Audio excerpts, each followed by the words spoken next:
ഇംഗ്ലീഷിലെ should have എന്ന് പറയുന്നൊരു പ്രയോഗം. ഷുഡ് ഹാവ് എന്ന് പറഞ്ഞാൽ ഉണ്ടായിരിക്കേണ്ടതാണ്. ഷുഡ് ഹാവ് ഹാഡ് എന്ന് പറഞ്ഞു കഴിഞ്ഞാൽ ഉണ്ടായിരിക്കേണ്ടതായിരുന്നു.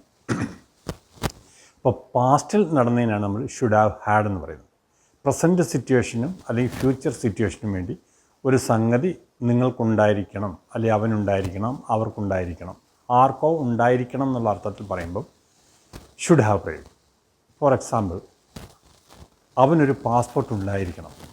He should have a passport. നിങ്ങൾക്ക് ലൈസൻസ് ഉണ്ടായിരിക്കണം. You should have a licence. ഇനി ഇത് പാസ്റ്റ് സാഹചര്യത്തിൽ ഇല്ലാതിരുന്നു. അപ്പോൾ അതിന് പിന്നെ നമ്മൾ പറയാം, നിങ്ങളത് ആ സമയത്ത് നിങ്ങളുടെ കയ്യിൽ ഉണ്ടായിരിക്കേണ്ടതായിരുന്നു എന്ന് പറയണമെന്നുണ്ടെങ്കിൽ, ഇപ്പം നിങ്ങളുടെ കയ്യിൽ പാസ്പോർട്ട് ഉണ്ടായിരിക്കേണ്ടതായിരുന്നു. You should have had a passport with you. You should have had a licence with you. He should have had enough money with him എന്ന് പറഞ്ഞാൽ അവൻ്റെ കയ്യിൽ ആവശ്യത്തിന് പണം ഉണ്ടായിരിക്കേണ്ടതായിരുന്നു. ഇതാണ്. അപ്പോൾ ഷുഡ് ഹാവ് എന്ന് പറഞ്ഞു കഴിഞ്ഞാൽ ഉണ്ടായിരിക്കണം. ഷുഡ് ഹാവ് ഹാഡ് എന്ന് പറഞ്ഞു കഴിഞ്ഞാൽ ഉണ്ടായിരിക്കേണ്ടതായിരുന്നു.